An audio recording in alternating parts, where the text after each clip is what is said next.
Gmail ର ପରିଚୟ ଉପରେ ସ୍ପୋକନ୍ ଟ୍ୟୁଟୋରିଆଲ କୁ ସ୍ୱାଗତ।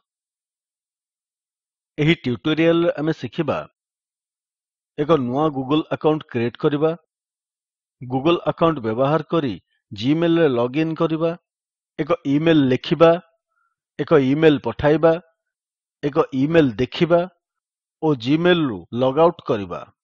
ଇନବକ୍ସ ପରି କିଛି ମହତ୍ୱପୂର୍ଣ୍ଣ ମେଲ୍ ବକ୍ସ ଗୁଡ଼ିକ ବିଷୟରେ ମଧ୍ୟ ଆମେ ଶିଖିବା। ଏହି ଟ୍ୟୁଟୋରିଆଲ ପାଇଁ ଆପଣଙ୍କୁ ଏକ ଚାଲୁଥିବା ଇଣ୍ଟରନେଟ୍ କନେକ୍ସନ୍ ଓ ଏକ ୱେବ୍ ବ୍ରାଉଜର୍ ଦରକାର। ପ୍ରଦର୍ଶନ ପାଇଁ ମୁଁ ଫାୟାରଫକ୍ସ ୱେବ୍ ବ୍ରାଉଜର୍ ବ୍ୟବହାର କରିବି। ପରେ ଗୁଗଲ ସମସ୍ତ ଗୁଗଲ ପ୍ରଡକ୍ଟସ୍ ପାଇଁ ଏକ ସିଙ୍ଗଲ୍ ଆକାଉଣ୍ଟ ପ୍ରଦାନ କଲା, ଯେପରି Gmail, YouTube, Google play, Google docs କିମ୍ବା ଡ୍ରାଇଭ୍, ଗୁଗଲ କ୍ୟାଲେଣ୍ଡର ଓ ଆହୁରି ଅନେକ। ସମାନ ଲଗ୍ଇନ୍ ସହିତ ଆପଣ ଏହି ସବୁ ମଧ୍ୟରୁ ଯେକୌଣସିଟି ଅପରେଟ୍ କରିପାରିବେ। ଚାଲନ୍ତୁ ଏକ ନୂଆ ଗୁଗଲ ଆକାଉଣ୍ଟ କ୍ରିଏଟ୍ କରିବାରୁ ଆରମ୍ଭ କରିବା। ଆପଣଙ୍କ ୱେବ୍ ବ୍ରାଉଜର୍ ଖୋଲି http://gmail.com ଟାଇପ୍ କରନ୍ତୁ। ଏହା ଆମକୁ ଉପର ଡାହାଣ ପଟେ ଦୁଇଟି ଅପ୍ସନ୍ସ ଥିବା ପେଜ୍ କୁ ନେଇଯିବ, କ୍ରିଏଟ୍ ଆନ୍ ଆକାଉଣ୍ଟ ଓ ସାଇନ୍ ଇନ୍।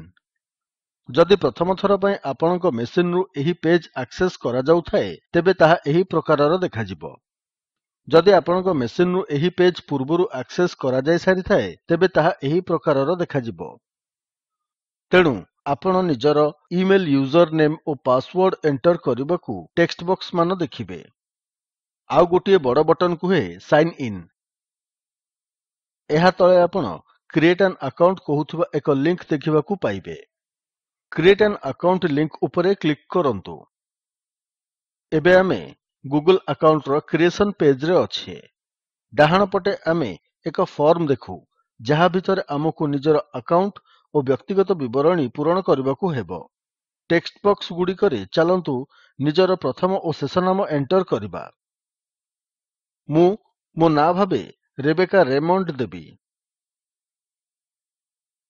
ତାହାପରେ ଆମକୁ ଆମର ୟୁଜର୍ ନେମ୍ ଚୟନ କରିବାକୁ ହେବ। ୟୁଜର୍ ନେମ୍ ବିଶିଷ୍ଟ ହେବା ଦରକାର ଏବଂ ଅକ୍ଷର କିମ୍ବା ଅକ୍ଷର ଓ ସଂଖ୍ୟାକୁ ମିଶାଇ ତିଆରି କରିହେବ।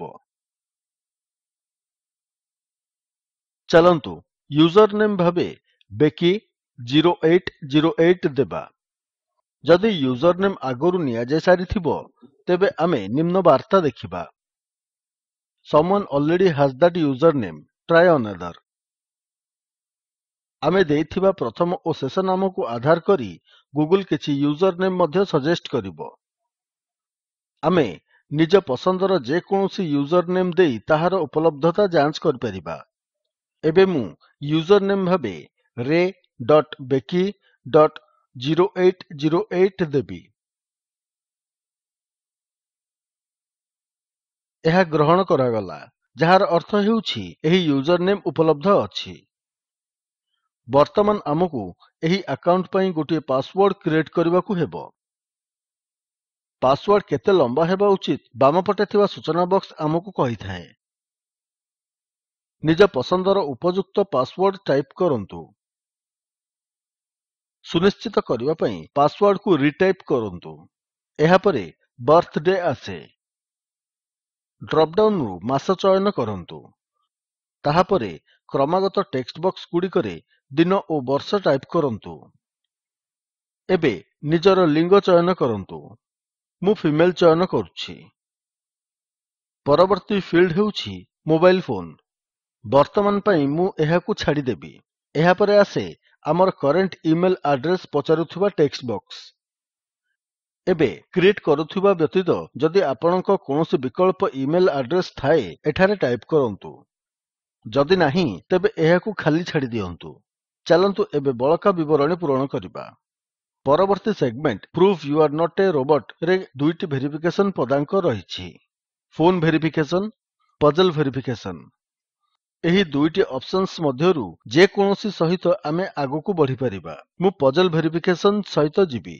ଟାଇପ୍ ଦ ଟେକ୍ସଟ୍ ବକ୍ସରେ ଛବିରେ ଦେଖାଯାଉଥିବା ଟେକ୍ସଟ୍ ବା ସଂଖ୍ୟା ଟାଇପ୍ କରନ୍ତୁ। ଲୋକେସନ୍ ଡ୍ରପ୍ ଡାଉନ୍ ରେ ଡିଫଲ୍ଟ ଭାବେ ଆପଣ ବାସ କରୁଥିବା ଦେଶ ପ୍ରଦର୍ଶିତ ହୋଇଥାଏ। ମୁଁ ଇଣ୍ଡିଆରେ ବାସ କରେ, ତେଣୁ ମୋ ଲୋକେସନ୍ ଡ୍ରପ୍ ଡାଉନ୍ ରେ ଇଣ୍ଡିଆ ପ୍ରଦର୍ଶିତ ହେଉଛି। ଶେଷରେ I agree to the Google Terms and Privacy Policy ଚେକବକ୍ସରେ କ୍ଲିକ୍ କରନ୍ତୁ। ଥରେ ଫର୍ମରେ ସମସ୍ତ ବିବରଣୀ ପୂରଣ ହୋଇଯିବା ପରେ ଆମକୁ ନେକ୍ସଟ ଷ୍ଟେପ୍ ବଟନ୍ କ୍ଲିକ୍ କରିବାକୁ ହେବ। ବର୍ତ୍ତମାନ ଆମେ ଏପରି କରିବା ନାହିଁ। ଫୋନ୍ ଭେରିଫିକେସନ୍ ଚୟନ କଲେ କଣ କରିବାକୁ ହେବ ଚାଲନ୍ତୁ ଦେଖିବା। Skip this verification. Phone verification may be required. ଚେକବକ୍ସରେ କ୍ଲିକ୍ କରନ୍ତୁ। ଇଣ୍ଡିଆ ଭାବରେ ଲୋକେସନ୍ ଚୟନ କରନ୍ତୁ। ତାହାପରେ I agree to the Google Terms and Privacy Policy ଚେକବକ୍ସରେ କ୍ଲିକ୍ କରନ୍ତୁ ଓ ଶେଷରେ ନେକ୍ସଟ ଷ୍ଟେପ୍ ଉପରେ କ୍ଲିକ୍ କରନ୍ତୁ। ଏହା ଫୋନ୍ ଭେରିଫିକେସନ୍ ପେଜ୍ ଆଡକୁ ଡାଇଭର୍ଟ କରିବ। ଡ୍ରପ୍ ଡାଉନ୍ ରୁ ଦେଶର ପତାକା ଚୟନ କରନ୍ତୁ। ମୁଁ ଇଣ୍ଡିଆ ଚୟନ କରିବି। ପ୍ରଦତ୍ତ ଟେକ୍ସଟ୍ ବକ୍ସରେ ନିଜ ମୋବାଇଲ୍ ନମ୍ବର ଏଣ୍ଟର୍ କରନ୍ତୁ। ଟେକ୍ସଟ୍ ମେସେଜ୍ ଏସଏମଏସ୍ ଅପ୍ସନ୍ ଚୟନ କରନ୍ତୁ। ସାଧାରଣତଃ ଏହା ଡିଫଲ୍ଟ ଭାବରେ ଚୟନ ହୋଇଥାଏ। ତାହାପରେ କଣ୍ଟିନ୍ୟୁ ବଟନ୍ କ୍ଲିକ୍ କରନ୍ତୁ। ଆପଣ ନିଜ ଫୋନ୍ରେ ଏସଏମଏସ୍ ଗ୍ରହଣ କରିବେ। ଏହା ଆପଣଙ୍କୁ ଏବେ ଭେରିଫିକେସନ୍ ର ପରବର୍ତ୍ତୀ ପଦାଙ୍କକୁ ନେଇଯିବ। ଏସଏମଏସ୍ ମାଧ୍ୟମରେ ଗୁଗଲ୍ ଠାରୁ ପାଇଥିବା ଭେରିଫିକେସନ୍ କୋଡ୍ କୁ ପ୍ରଦତ୍ତ ଟେକ୍ସଟ୍ ବକ୍ସରେ ଟାଇପ୍ କରନ୍ତୁ। କଣ୍ଟିନ୍ୟୁ ଉପରେ କ୍ଲିକ୍ କରନ୍ତୁ। ଆମେ ଏବେ create your public Google plus profile ପେଜରେ ଅଛେ। ଏଠାରେ ଆପଣ ନିଜ ନାମ ଦେଖିପାରିବେ। ଏହା ତଳେ ଆଡ୍ ଏ ଫୋଟୋ ଅପ୍ସନ୍ ଅଛି। ନିଜ ଗୁଗଲ୍ ପ୍ରୋଫାଇଲ୍ ପାଇଁ ଫୋଟୋ ଆଡ୍ କରିବାକୁ ଆପଣ ଏହାକୁ କ୍ଲିକ୍ କରିପାରିବେ। ଏଠାରେ କ୍ରିଏଟ୍ ୟୋର୍ ପ୍ରୋଫାଇଲ୍ ନାମକ ବଟନ୍ ମଧ୍ୟ ଅଛି। ବର୍ତ୍ତମାନ ମୁଁ ଏହି ସବୁ ପଦାଙ୍କ ଛାଡି ଦେଉଛି। ଏହା ବଦଳରେ ମୁଁ ମୋ ଇମେଲ୍ ଆକାଉଣ୍ଟକୁ ଯିବା ପାଇଁ ନୋ ଥ୍ୟାଙ୍କ୍ସ ଉପରେ କ୍ଲିକ୍ କରିବି। ଏବେ ଆମେ ୱେଲକମ୍ ପେଜରେ ଅଛେ ଓ ମୋ ମାମଲାରେ ଏହା ୱେଲକମ୍ ରେବେକା କୁହେ। ମୋ ନୂଆ ଇମେଲ୍ ଆଡ୍ରେସ୍ ray.becky.0808@gmail.com ମଧ୍ୟ ପ୍ରଦର୍ଶିତ ହେଉଛି। Continue two Gmail button click କରନ୍ତୁ। ଏହା ଆପଣଙ୍କର ମେଲ୍ ଆକାଉଣ୍ଟ ଲୋଡ୍ କରିବା ଆରମ୍ଭ କରିବ। ଆପଣଙ୍କର ଇଣ୍ଟରନେଟ୍ ସ୍ପିଡ୍ କୁ ଭିତ୍ତି କରି ଏହା କିଛି ସମୟ ନେଇପାରେ। ଯଦି ଆମ ଇଣ୍ଟରନେଟ୍ ସ୍ଲୋ ଥିବ ଆମେ ଲୋଡ୍ ବେସିକ୍ HTML କ୍ଲିକ୍ କରିପାରିବା। ଏହା ଡାହାଣ ପଟ ତଳେ ଅଛି। ଜିମେଲ୍ କୁ ଏହା କୌଣସି ଗ୍ରାଫିକାଲ୍ ଲୁକ୍ ବିନା ଲୋଡ୍ କରିବ। କିଛି ସୂଚନା ବକ୍ସମାନ ସ୍କ୍ରିନ୍ ଉପରେ ପପ୍ ଅପ୍ ହେବ। ସେଗୁଡ଼ିକୁ ପଢନ୍ତୁ କିମ୍ବା ନେକ୍ସଟ ବଟନ୍ ଦାବି ଆହୁରି ଏକ୍ସପ୍ଲୋର୍ କରନ୍ତୁ ଓ ତାହାପରେ ସେଗୁଡ଼ିକୁ ବନ୍ଦ କରନ୍ତୁ। ଏହା ହେଉଛି ଆପଣଙ୍କ ଜିମେଲ୍ ଆକାଉଣ୍ଟର ଡିଫଲ୍ଟ ବା ଷ୍ଟାଣ୍ଡାର୍ଡ ଭ୍ୟୁ। ସେଣ୍ଟର ଡିସପ୍ଲେ ହେଉଛି ଯେଉଁଠାରେ ଆମେ ଆମର ସମସ୍ତ ମେଲ୍ସ ଦେଖିପାରିବା। ଦେଖନ୍ତୁ ଏଠାରେ 3ଟି ଟ୍ୟାବ୍ସ ଅଛି। ଆମେ ସେଗୁଡ଼ିକ ବିଷୟରେ ଭବିଷ୍ୟତ ଟ୍ୟୁଟୋରିଆଲ୍ସରେ ସବିଶେଷ ଶିଖିବା। ବାମପଟେ ଆମେ କିଛି ଲେବଲ୍ ହୋଇଥିବା ମେନୁ ଆଇଟମ୍ସ ଦେଖିପାରୁଛେ। ଇନବକ୍ସ, ଷ୍ଟାର୍ଡ, ସେଣ୍ଟ ମେଲ୍, ଡ୍ରାଫ୍ଟସ୍ ଓ ମୋର୍ ହେଉଛି ଜିମେଲ୍ ର କିଛି ପ୍ରୋମିନେଣ୍ଟ ମେଲ୍ ବକ୍ସେସ୍। ଡିଫଲ୍ଟ ଭାବେ ଇନବକ୍ସ ସିଲେକ୍ଟ ହୋଇଛି ଓ ତାହାର କଣ୍ଟେଣ୍ଟ ଗୁଡ଼ିକ ଡିସପ୍ଲେ ଏରିଆରେ ପ୍ରଦର୍ଶିତ ହୋଇଛି। ଦେଖନ୍ତୁ ଇନବକ୍ସରେ ସଂଖ୍ୟା 3 ବ୍ରାକେଟ୍ ରେ ଅଛି। ଏହା କେତେ ସଂଖ୍ୟକ ମେଲ୍ ଆପଣ ଗ୍ରହଣ କରିଛନ୍ତି ତାହା ସୂଚିତ କରେ। ଯେତେବେଳେ ଆମେ ଏକ ନୂଆ ଗୁଗଲ୍ ଆକାଉଣ୍ଟ କ୍ରିଏଟ୍ କରୁ ଜିମେଲ୍ ଟିମ୍ ତରଫରୁ ଆମେ କିଛି ମେଲ୍ସ ଗ୍ରହଣ କରିଥାଉ। ଜିମେଲ୍ ଫିଚର୍ସ ବ୍ୟବହାର ଉପରେ ଅଧିକ ସୂଚନା ପାଇଁ ଆପଣ ସେଗୁଡ଼ିକ ପଢିପାରନ୍ତି। ଏବେ ଚାଲନ୍ତୁ ଏକ ଇମେଲ୍ କିପରି ଲେଖାଯାଏ ଶିଖିବା। ବାମପଟେ ଥିବା କମ୍ପୋଜ୍ ବଟନ୍ ଉପରେ କ୍ଲିକ୍ କରନ୍ତୁ। ନ୍ୟୁ ମେସେଜ୍ ନାମ ସହିତ ଏକ ୱିଣ୍ଡୋ ଖୋଲିବ। ଏଥିରେ 4ଟି ସେଗମେଣ୍ଟସ୍ ଅଛି। ଟୁ ହେଉଛି ସେହି ସ୍ଥାନ ଯେଉଁଠାରେ ଆମେ ସେହି ଲୋକର ଇମେଲ୍ ଆଡ୍ରେସ୍ ଲେଖିବା ଯାହା ପାଖକୁ ଆମେ ଇମେଲ୍ ପଠାଇବାକୁ ଚାହୁଁଛେ। ଏଠାରେ ମୁଁ କିଛି ସମୟ ପୂର୍ବରୁ କ୍ରିଏଟ୍ କରିଥିବା ମେଲ୍ ଆଇଡି ଟାଇପ୍ କରିବି ଯାହା ହେଉଛି ray.becky.0808@gmail.com। ଏହାର ଅର୍ଥ ହେଉଛି ମୁଁ ନିଜକୁ ହିଁ ଗୋଟିଏ ମେଲ୍ ପଠାଉଛି। ପରବର୍ତ୍ତୀ ସେଗମେଣ୍ଟ ହେଉଛି ସବଜେକ୍ଟ। ଏଠାରେ ଆମେ ମେଲ୍ ବିଷୟକ ସଂକ୍ଷିପ୍ତ ବିବରଣୀ ଟାଇପ୍ କରିପାରିବା ଯେପରି ୱେଲକମ୍ ମେଲ୍। ପରବର୍ତ୍ତୀ ହେଉଛି କଣ୍ଟେଣ୍ଟ ଏରିଆ। ଏଠାରେ ଆମକୁ ପଠାଇବାକୁ ଚାହୁଁଥିବା ବାର୍ତ୍ତା ଲେଖିବାକୁ ହେବ। ଟାଇପ୍ କରନ୍ତୁ greetings to all from the spoken tutorial project.